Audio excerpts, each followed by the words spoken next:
How is the future made? One way is through the combination of technology and money. And today I'm going to be meeting with Chris Mairs, who's an incredibly successful technology investor with a very long career and a wealth of experience to discuss how he sees the world of investment, to explain what that's like.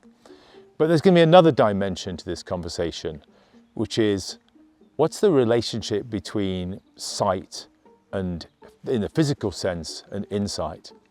Because Chris has always been almost blind, and for many years now has been completely blind, and yet he navigates the world and also sees ahead, I think, more clearly than most of us.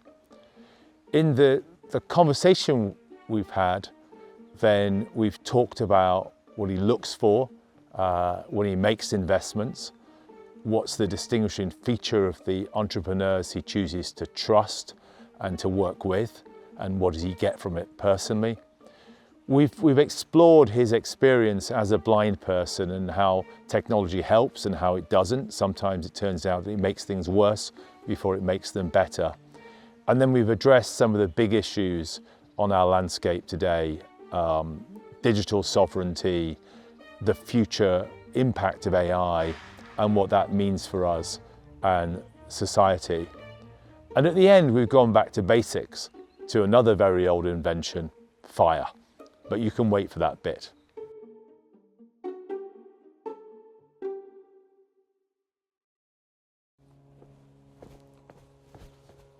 Chris, thanks for making it. Absolute pleasure.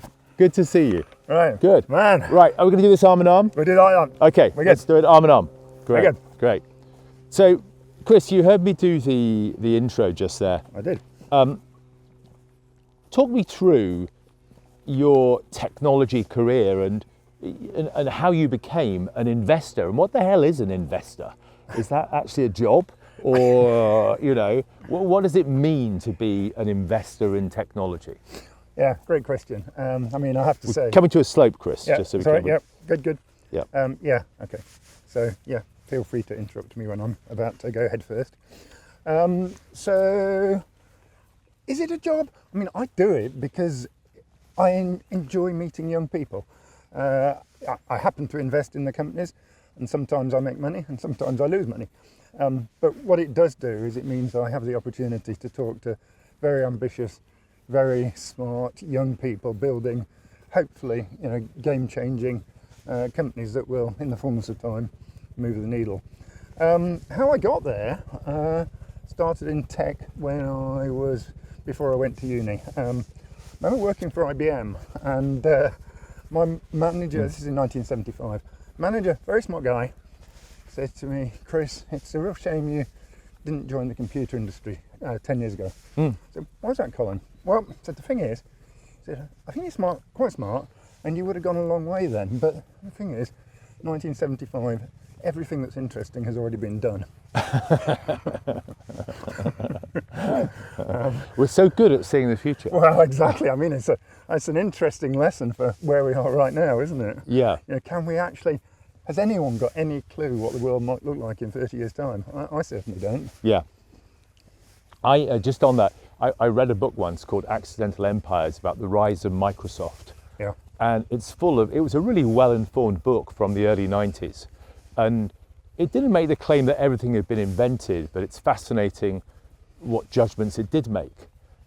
Steve Jobs would never run a company again, having been thrown out of Apple for being such a jerk. Yes. Bill Gates would never give any money to charity. Really? And there's like one page on the very, very early internet, which he leaves really quickly because it's not that interesting, and goes back to the rise of the microcomputer and so things. So this question of how much we can see the future is really interesting. If we can't see the future. So how do you make decisions as an investor on when to invest and when not to? Yeah.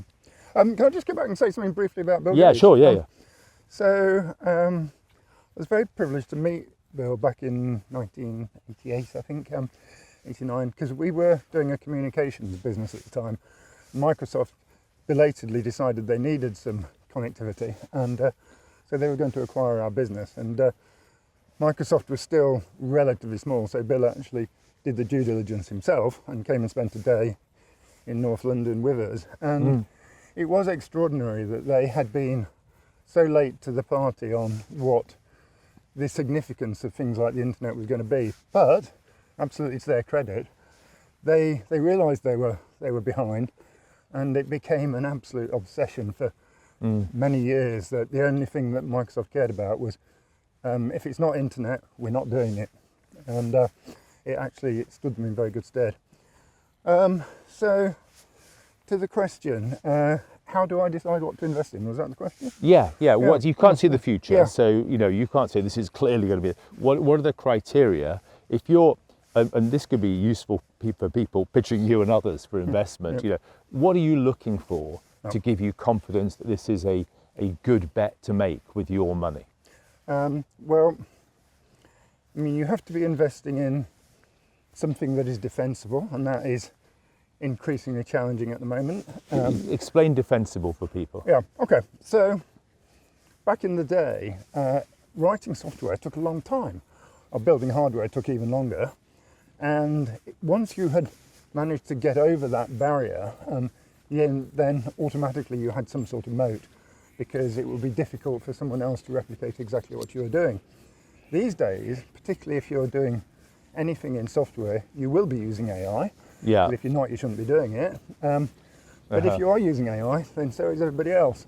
And the fact that there is a low barrier to you getting in means there is an equally low barrier to somebody else taking your idea and building it faster with more funding. So there's got to be some reason why these particular founders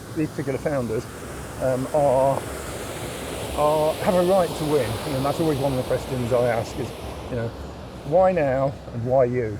Sorry to interrupt. We're just at the lake now, so we're on the dam, and you can hear, because the lake is full, the water rushing back down the stream behind us, and it's beautifully clear, and there's quite a lot of birds on the lake this time of year, so you can see the sort of trails of the birds as they swim across, and we're looking down to the island. Just what's your experience of this spot? I was just going to say, it's interesting that I don't even have light and dark perception anymore.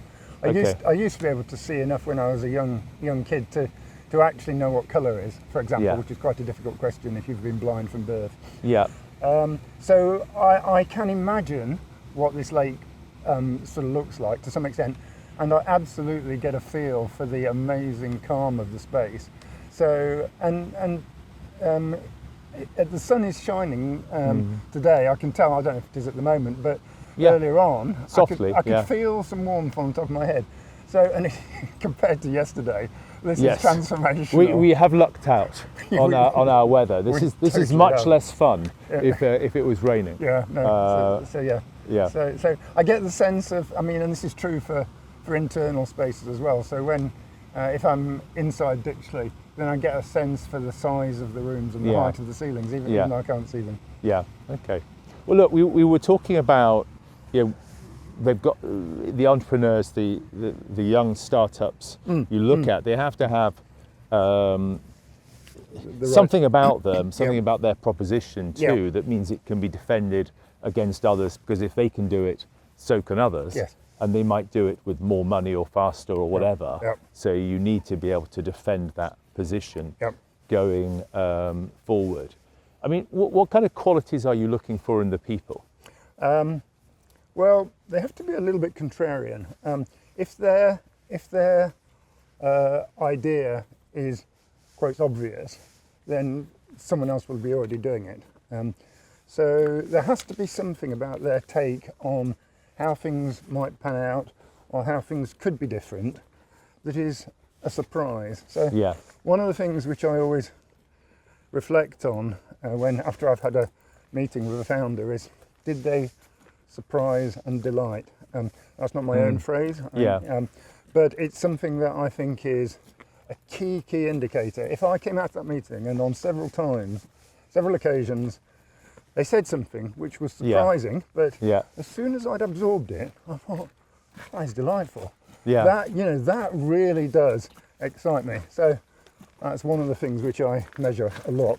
Yeah. And the other thing I measure is how have they affected my energy levels? And this seems like a particularly sort of... Just a bit squelchy here, Chris, so just watch out. Yeah, feels like a sort of obscure way to do investing. But if I go into a meeting with someone and come out of it feeling more energized than less, Yeah.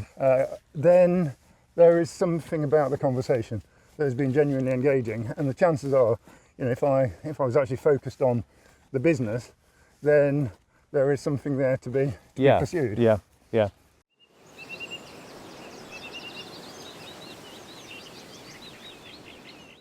Look, it's really hard to be a principled and successful person in any business, and definitely hard in technology. It must be even harder when you have to cope with your circumstances as a person blind essentially from birth, as I've understood you always were, although with a bit more sight in the beginning.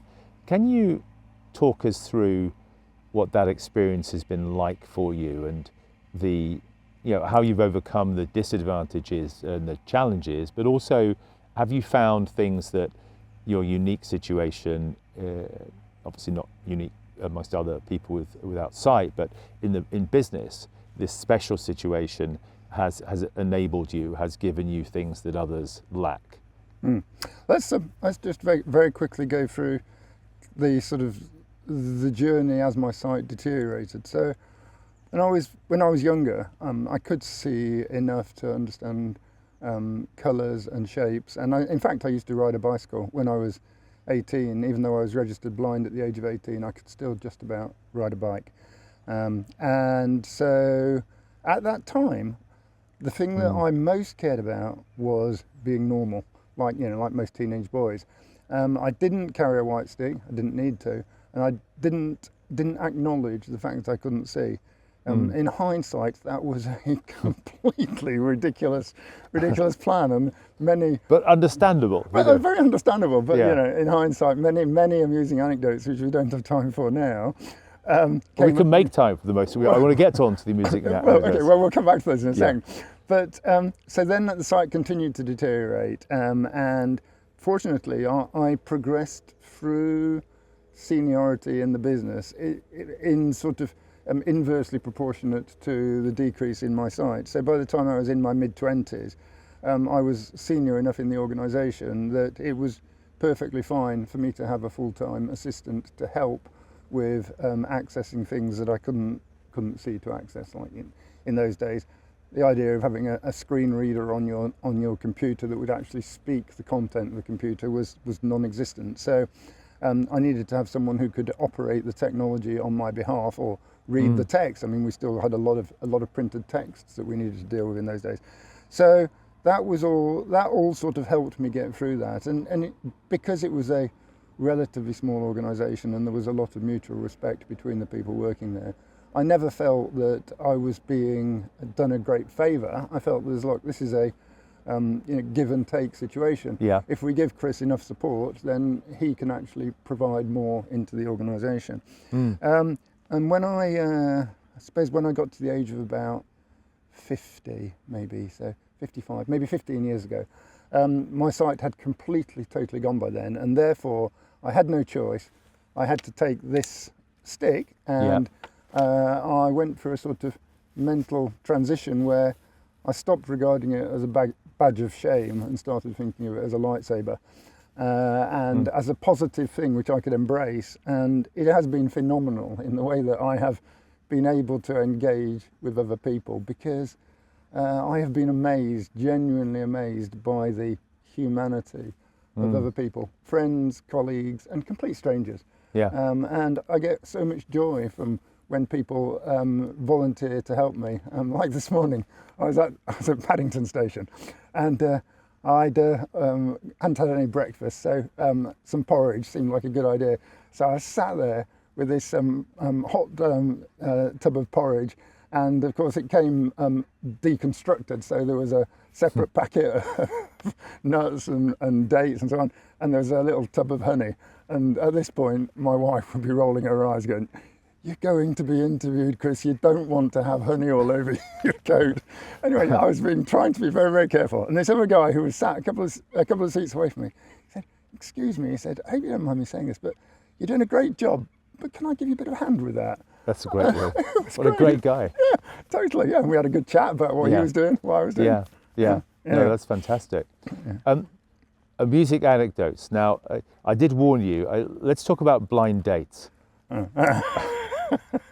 So I had never expected that I would actually go out with another blind person, because that felt to me like a double whammy. You know, going out with someone who cannot help me with my own sight loss seemed like a bit of an extra unnecessary challenge.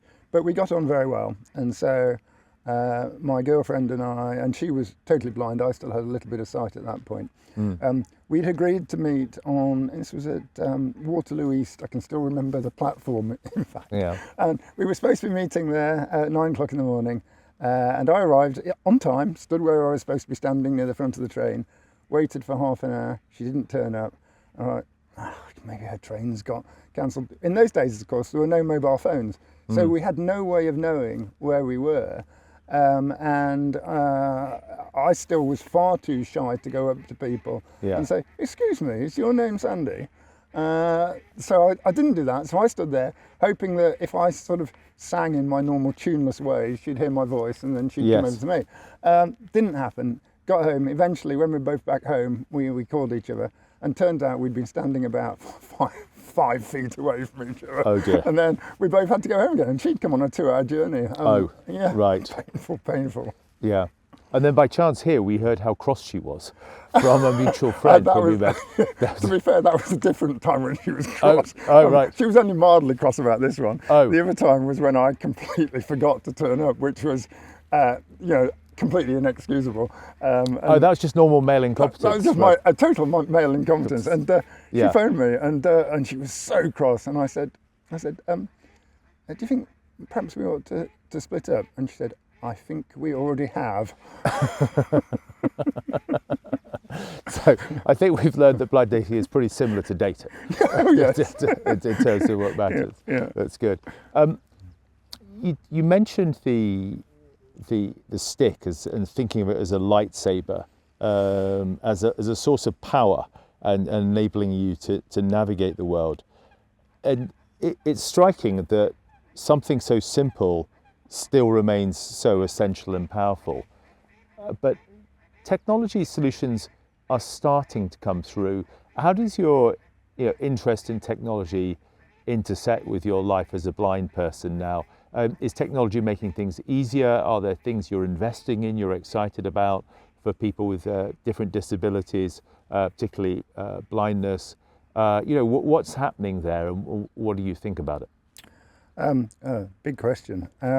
So a couple of weeks ago, I organised a hackathon for assistive tech, specifically leveraging some of the latest changes, latest advances in AI and conversational voice. If anyone hasn't sort of used some of the latest models with the voice capabilities in them, they are extraordinary. So my own blog on the Open-Eyed Man, where I actually every week I have it automatically narrated by a voice which is a clone of myself. So I created that clone using 11 Labs Studios, and my sister, who's known me longer than almost anybody else in the world, she's known me for 66 years, listened to the narration of the first one that was narrated, and she said, "It was only in the very last sentence that I realised it wasn't actually you narrating it." So that's the level of emphasis and intonation they can get into these models now. So I do think that conversational voice is a massive opportunity for providing access to technology for blind people. I mean, it's a different user interface paradigm. So if we get this right, I think being able to talk naturally to our technology will be a huge step forward for everybody, but for me and blind people in particular. Having said that, there is always an opportunity to get it wrong. And over the last 50 years or so. My journey with technology has been a constant sort of dance where we take one step forward as a technology and then one step backward from an accessibility point of view, which is slightly counterintuitive. But just to give you one example, when mobile phones first came out, then there was this serendipitous opportunity to do text messaging just because there was a bit of spare bandwidth on the networks. And it was thought to be, well, it's an interesting little hack. Let's see what happens there. Nobody expected this to be a thing that changed the way people culturally interacted. Yes. To the point where young people no longer actually called each other, they just sent each other a text message. Yeah. If you're blind, of course, then you couldn't read that text message, and there was no speech synthesizer on your phone at the time. So you then got this cultural shift where people would send out a message to their friends saying, see you down the Eagle at 7:30 this evening. I wouldn't get the message, or if I did get it, I certainly couldn't read it. So you're suddenly left out of the conversation. You're excluded, completely unintentionally, but completely. Yeah. And it happens so often. So just looking now at conversational voice, and that's great. But one of the sort of most influential figures in the world of AI, a guy called Andre Karpathy, he was posting about the latest changes in generative video models, so you can actually create videos on the fly. Yeah. And he said, this is fantastic because the cost of creating video is rapidly approaching zero. He said, and we all have trouble with written interfaces. So, but everyone can see the videos, of course, so wouldn't it be great if we can all just communicate through videos? Through videos. Not so great for some. No, indeed. Yes, but I do think, I mean, it is interesting at the hackathon. One of the best solutions that we saw was a developer who is himself profoundly deaf, and he developed a solution using the latest smart Ray-Bans from Meta to do real-time captioning of lectures. So when he sat at a lecture, if people need to be looking at what's on their screen, then he's got a problem because he needs to look at the lecturer in order to do lip reading of the lecturer. But therefore he can't look at his screen. But if he can actually have captions appearing in real time on his screen as to what the lecturer is saying, then that allows him to participate in the same way as people who aren't deaf. So that was not something I'd expected, but great. That's it. I just visited a deaf friend in the US, and we were able to chat using because she was using a simple iPad with a transcribed live service from Google, which was pretty good. I could see my words being reflected from it, and it was not always 100% correct, but it was close, and it made conversation straightforward. Whereas before she'd had to set up either lip read or set up her hearing aid, which is a sort of advanced cranial implant version, to be able to enjoy the conversation, which was valuable to us. I mean, did you read Hitchhiker's Guide when you were? I did. I know every word. I've read it about 50 times. Well, there you go. So the Babel fish. So, this is in this indeterminate future time. There is this fish that you can put in your ear that converts speech from any language to any other language in real time. And when I read it, this is in the 1980s, I think, I thought, that's amazing, but completely ridiculous.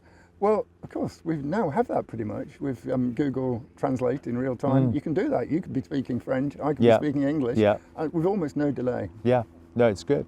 Hitchhiker's Guide to the Galaxy, for those who don't remember it, was a fictional book as well as a real book, a book within a book, and it was meant to have sold billions of copies, largely because it had "Don't Panic" on the cover. A book for our times. A book for our times. Bring back the Hitchhiker's Guide to the Galaxy. Just one more thing on technology is an anecdote. You described to me, the assistive technology you use to make your way to the station, where other people essentially are seeing for you. Could you say a bit on that? Because that fascinated me, and also where the help came from in some cases. Yeah. So I have there is an app called Be My Eyes, which, the clue is in the name, and that's exactly what it is. And it was originally developed for people with smartphones, where instead of the camera on a video call pointing at me, it's the rear camera that the person I'm talking to gets to see through, so they can see what I'm pointing at with my phone. And that has fairly recently been extended to now interact with the smart glasses from Meta, the Ray-Bans from Meta, so that when I'm wearing these glasses, the camera on my face, the person who I'm in the call with can now see what I'm looking at. So I just place a call into some massive pool of volunteers. There are about 9 million volunteers on the application.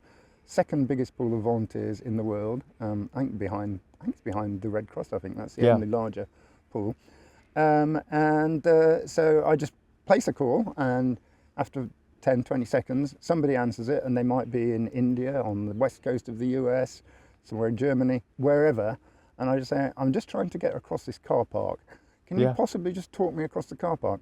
And it's not as safe as holding onto your arm by any manner of means, but they have managed to successfully navigate me all the way to the train station, which is about a quarter of a mile from my house, through a fairly tricky set of manoeuvres to avoid falling off the edge of the curb or anything like that. That's fantastic, and inspiring in itself that 9 million people already have volunteered just to help other people. Yeah.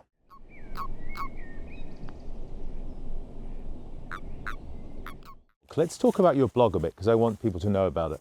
Okay, so the blog entitled The Open-Eyed Man, and the reason why I started doing this was I did feel that in the last 50 years assistive technology has been truly dreadful for me. And that's not a criticism of the people creating it, it's just that it is a fundamentally difficult problem to solve. You're trying to overlay a solution for people without any sight onto a world which is fundamentally visual. And interfaces to technology have been built on the assumption that people can see those interfaces. To then try and retrofit that, you're dealing with a constantly shifting target, and you have to hook deeply into the operating system of Windows or whatever in order to capture what is going on the screen. So it's, generally speaking, been dreadful.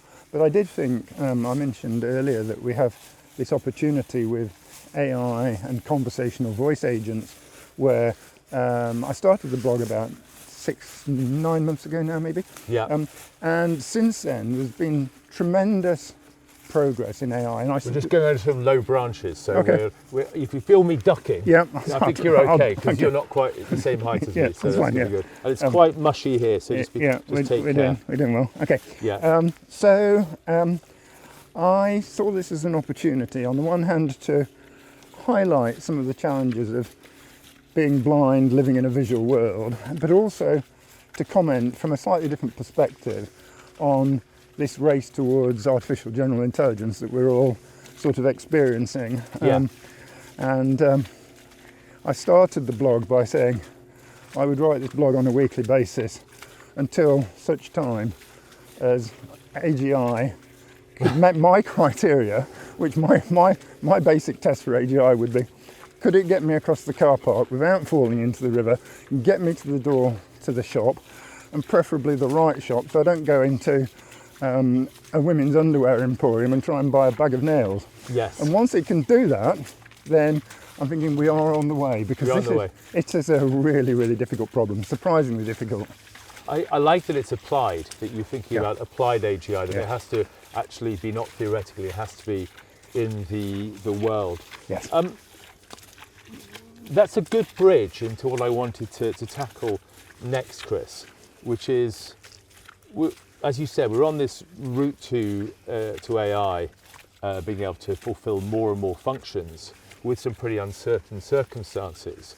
But at the same time, we've got this geopolitical competition unfolding between the United States and China, with sets of allies or partners on either sides and lots of people in the middle. And that's, I think, a threat to the technological world we've known, which is, a linked internet. But increasingly, because technology is becoming so integrated in everything and so important to everything we do, from defence through to, industrial production to infrastructure. It's becoming a question of sovereignty. If you don't have your own massive technology industry as the US and China do, then you're going to have to take technology from them. How do you see that developing? I mean, you've got an immense experience in the technological revolution in the industry.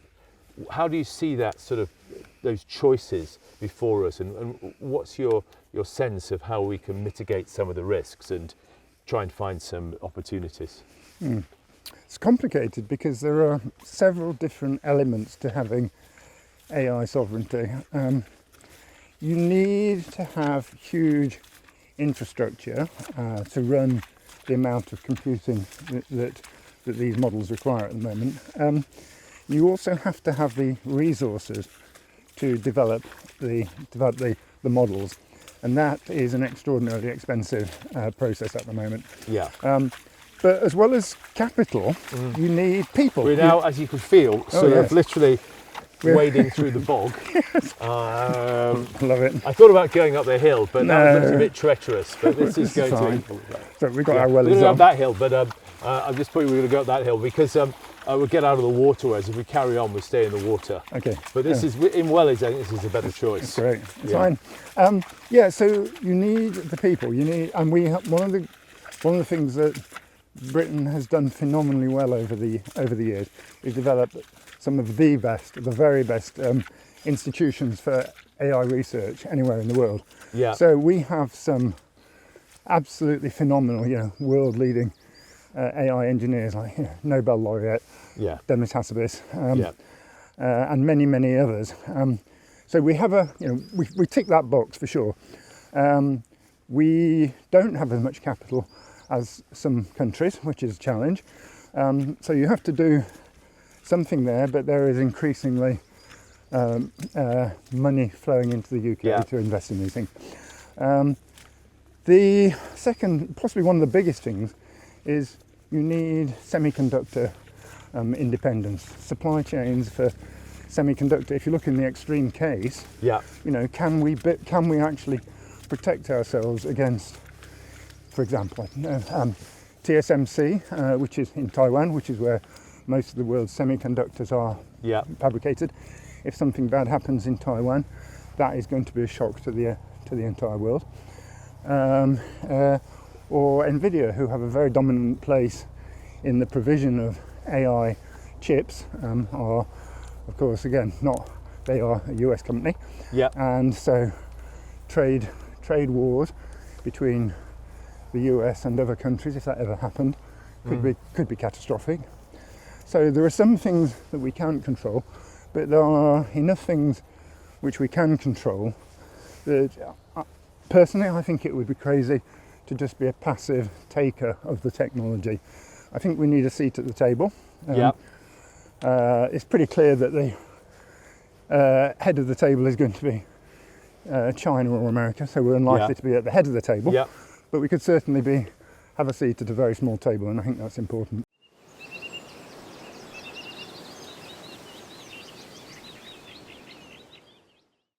This bench was presented by Michael and Mary Quinlan, and Michael Quinlan was one of my predecessors as director of Ditchley, and he's one of the ones I'm particularly interested in because he wrote the book on nuclear deterrence.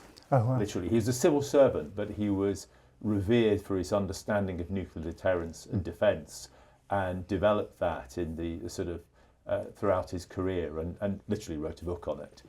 So it's a kind of auspicious bench to talk about technology in the future, and in his case, trying to avoid using the world's most destructive technology.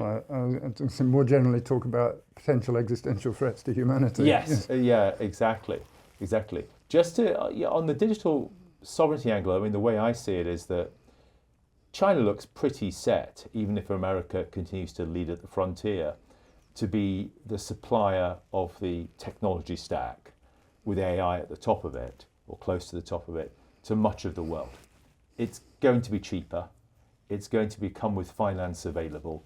it'll be 80 or 90% as good, it's going to be compelling, and I think we'll see that roll out. So I think American and European technologies are going to sit in a sea of Chinese-dominated technologies, it looks like at the moment. Mm-hmm. What's your sort of feeling about what we need to do to prepare for that kind of a world? Well, I think one of the good things about the Chinese and the way that the Chinese are approaching this market, because they were late to the game, is they've taken a very strong approach towards open source. So they make their models available in a way that OpenAI and Anthropic do not. You can use OpenAI's models and Anthropic's models, but you can't actually understand what's going on inside them. In contrast, a lot of the Chinese models are actually being made available on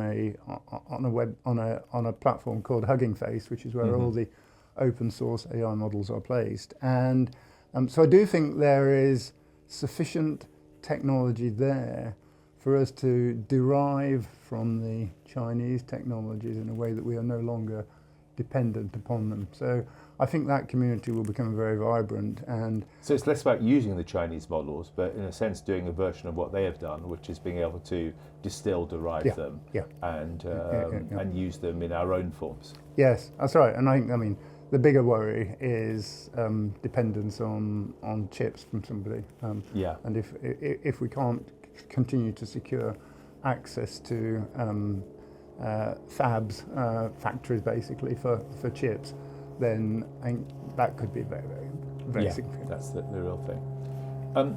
You talked about existential threats. I mean, we sort of covered a fair bit of ground, Chris, but let's talk about what all this means and what kind of world you expect to emerge from these technologies. I'll give you I am fundamentally very optimistic. I have to say, worried about the interim period, and particularly focused on what it means for graduate jobs as we see this big shift start to come in industry in the way that things are made and done, including services. And certainly at the moment, there's, as many people are experiencing, there's a fall in graduate recruitment. We've seen that before in recessions, but we're not in a recession. The US is still growing at 4%. I think AI isn't fully integrated yet, but there's an anticipation of it, and people are kind of like saying, well, we'll see, maybe we won't need this many people. Maybe we can do more with the people we have. We'll try it. That's my impression. And so I think we could be going into a difficult period, even though I'm pretty confident that new forms of employment will emerge, but they may not be in the same places and they may not be in the time scale that we want. How do you see this, and how worried are you, how optimistic, and what advice do you have for us? I'm probably not as optimistic as you about new jobs emerging. I hope you're going to be more optimistic. In enough volume. And I remember we had a conference here at Ditchley about 7 years ago now, maybe more than that, 8 years ago, where we talked about AI and the future of work. And at that time, I was definitely in the bearish camp about, well, I'm not really sure what the new jobs are going to be. And somebody made the reference, which I'm sure many people will have heard, about the Industrial Revolution, where the optimists say yes, but in the Industrial Revolution, then agricultural workers found new jobs and there wasn't an issue. But the observation is, yes, but suppose we are not agricultural workers. Suppose we are cart horses, because if we're cart horses, they didn't find a new job. And so that's the question. And I do think this is a different level of disruption than we've seen in previous industrial revolutions. So I don't think necessarily that enough new jobs will emerge, but the way that people work can change beneficially. So we may not need to work 40 hours a week. We may be able to work 10 hours a week, 20 hours a week.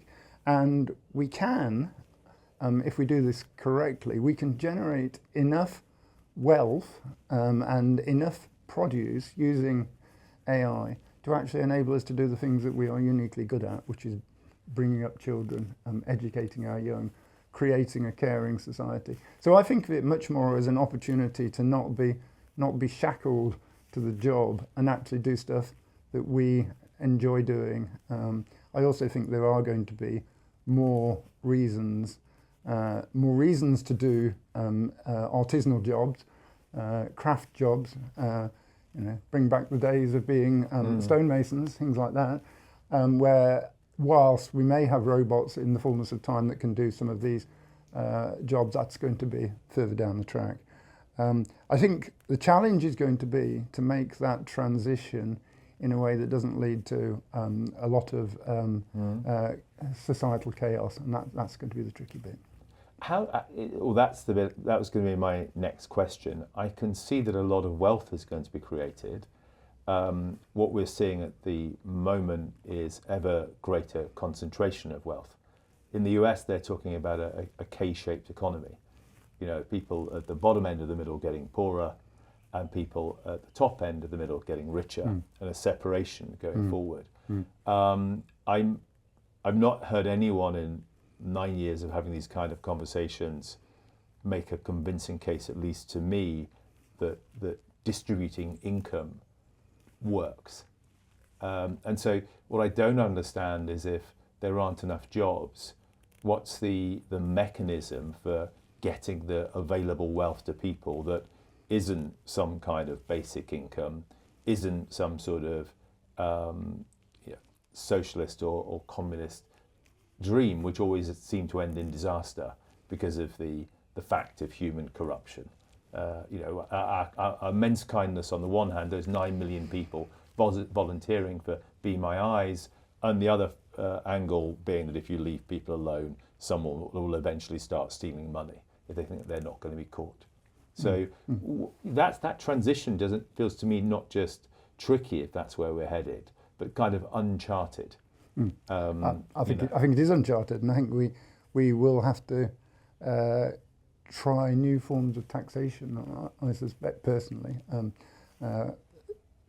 very, very substantial wealth taxes. Now, wealth taxes have of course got huge problems because people move to different jurisdictions where those taxes don't apply.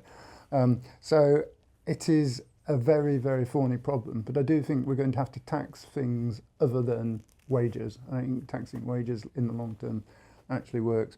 It's interesting that this week I was just drafting a new post where my provisional title for this post is "The Existential Risk of Not Doing AI."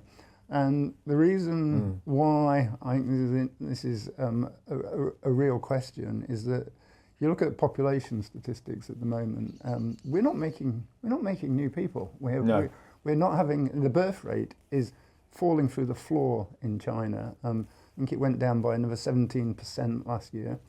If you look at what that means for China, for example, then at the moment there's 1.4 billion people. By the end of the century, 2100, that's only 75 years away. Projections vary from the United Nations, but they'll be down to as low as somewhere between 400 million and 800 million people. I mean, that is unbelievably fast decline. And the problem with that is that once you've started that sort of decline, it's incredibly difficult to actually escape from it. And all the things that people have tried don't seem to work at the moment. And having children is just difficult. In a world where there are other things that we can do, where we have more freedom, then it appears that people currently do not want to have children. But we could make that different. If having children was actually something where the environment is right for having children, you have full-time support to do that, then of course that's expensive. But it might be that at some time in the future, A, we need it to happen in order to ensure that our birth rate gets back to a reasonable level. But B, we can afford to make it happen because we will have AI and robots doing the productive work. Yeah. Well, that is a huge challenge that comes up again and again. Once you've seen the demography figures, then you just can't unsee them. And these shifts feel permanent at the moment. They're happening across all industrialized countries. People talk about the population explosion still in Africa, for example, but as soon as people move into the cities, that goes down very, very quickly. And so I don't know how far to trust those figures on Africa. It's shooting up at present, but when it turns, then obviously it turns quickly. And in a sustained way is what we've seen everywhere else. Strangely, that's also now bound up with the migration debate, which is only a temporary solution to the question of declining population. Of course, because once people have migrated, then they adopt the behaviours of people in the place to which they've migrated. Absolutely, what happens really surprisingly quickly. And the other thing, of course, is this is all baked in. Once you've actually decreased your population, then that will flow through for the next 50, 60, 70 years. You can't stop it then. That's done. Yeah, and that is done. And so I think this question about a sense of replacement and worry because the local population is declining. But at the same time, as you say, that's going to be baked in, and the social model is going to be challenged as societies age. So these things all coming together are really, I find, very hard to predict. Let's carry on walking because it's getting a bit cold here, and we could come back to this question of the difficulty of predicting the future.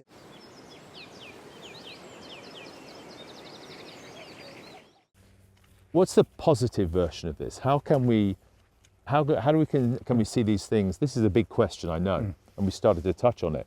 But how do we make something really positive out of this series of challenges, as I still believe we can? Well, I think health is probably the single area where AI can be utterly transformational. I would genuinely believe that cancer will be a solved problem in 30 years' time. We will have found cures for that. I think even my eyesight, if I can live to the age of 90, which is another 29 years, then I think there's a very real possibility that I will be able to see again. I think the rest of my body will be shot to pieces. No, hopefully other bits will be done as well. Well, hopefully so, yeah. So, some of the stuff that's going on with brain-computer interfaces is making very fast progress at the moment. So the idea that you can plug the output from a camera directly into the brain, bypassing the retina, is already starting to happen. So I think health is. If you could see again, what would be the first thing you'd want to see? Where would you go, or what would you want to do? Sonny said we're going to turn it back on again. Yes, I think some of the two things I would say probably.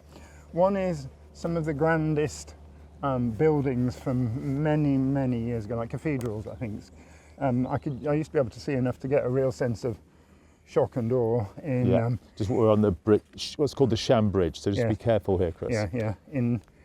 In various, not just cathedrals, but in religious buildings that were built sort of 800 years ago. I think that's pretty amazing.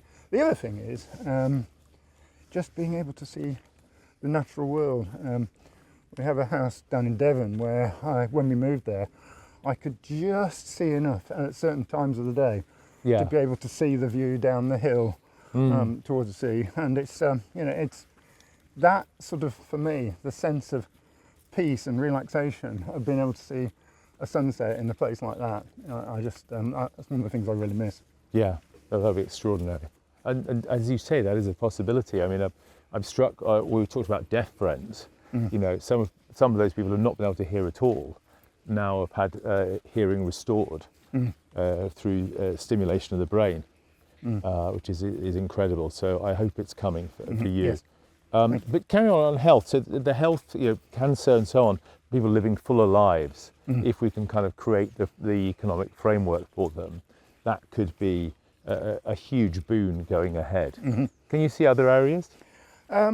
Yes, I can.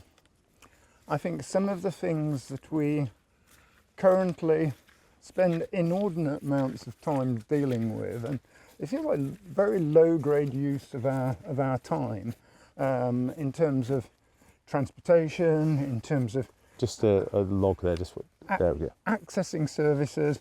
Yeah. None of this, well, certainly, I mean, transportation is a difficult technical problem.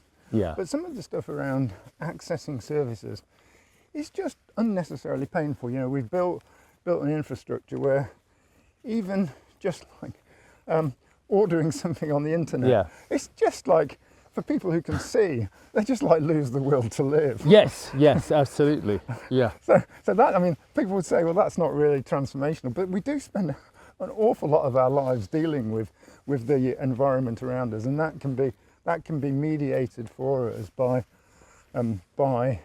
digital robots, by physical robots. I mean, I do think that I imagine that in the next 15 years, for me, instead of doing this walking with you, I'll be walking with my small robot that will be able to do this for me and give me genuine independence. Yeah.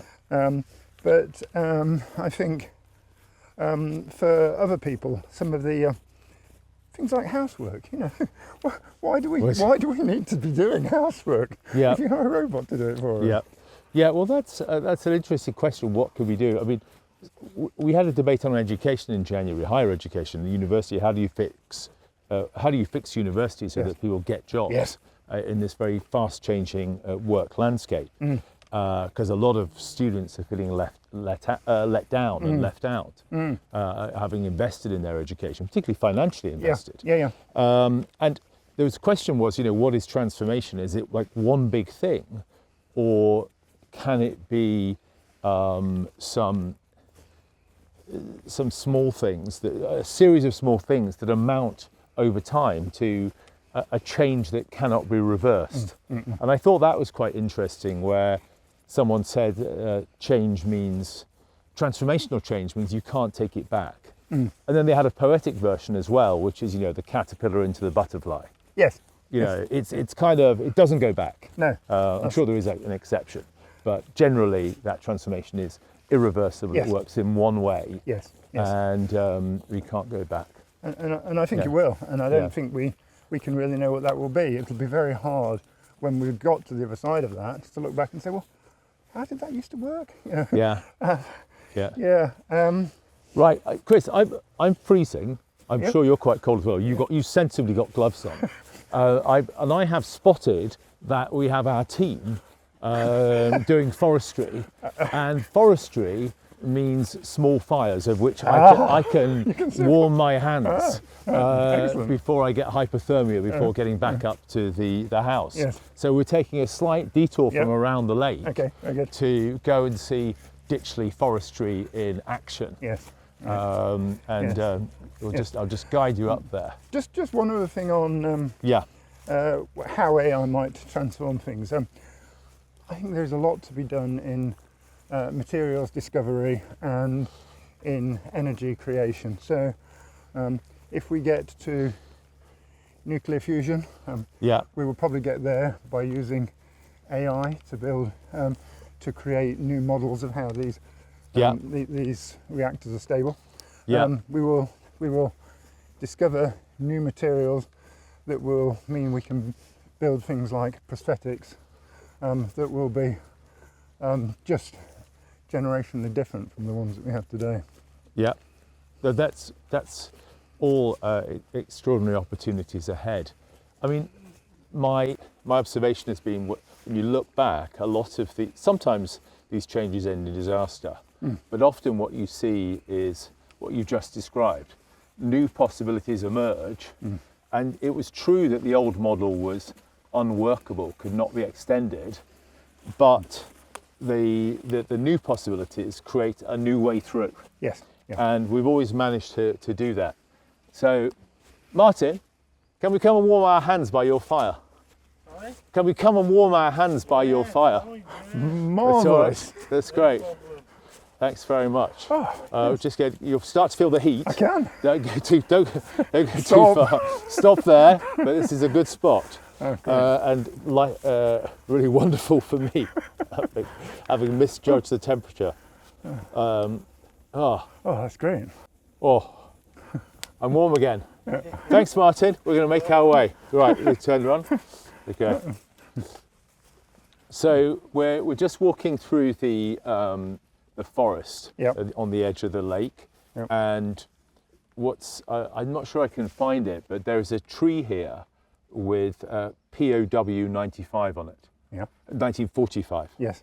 and it was obviously carved by a prisoner of war who would have been Italian. Yeah. Right. Because there was an Italian prisoner of war camp on the Ditchley estate Was there? in the last part of the war. Oh. And I always like sadly, I think I did try and find the records, but I think they got destroyed. Yeah. But I like to think of those Italians, glad almost certainly that the war is over. Yes. Glad that the dictatorship was over too, Yes. in all probability, given the disaster it had brought to Italy. Yes. And actually perhaps having a decent time here at Ditchley as they sat out the last days of the war and did the work. Yeah. Right, well, I think we should make our way back to the house. Yep. And get a cup of coffee and warm up a bit. Sounds like a plan. It's been a great walk around the lake, Chris. I've really enjoyed it. Thanks so much. It's been great. Fantastic. Great to talk to you. Very good. Right. Thank you, Jane. Thanks a lot.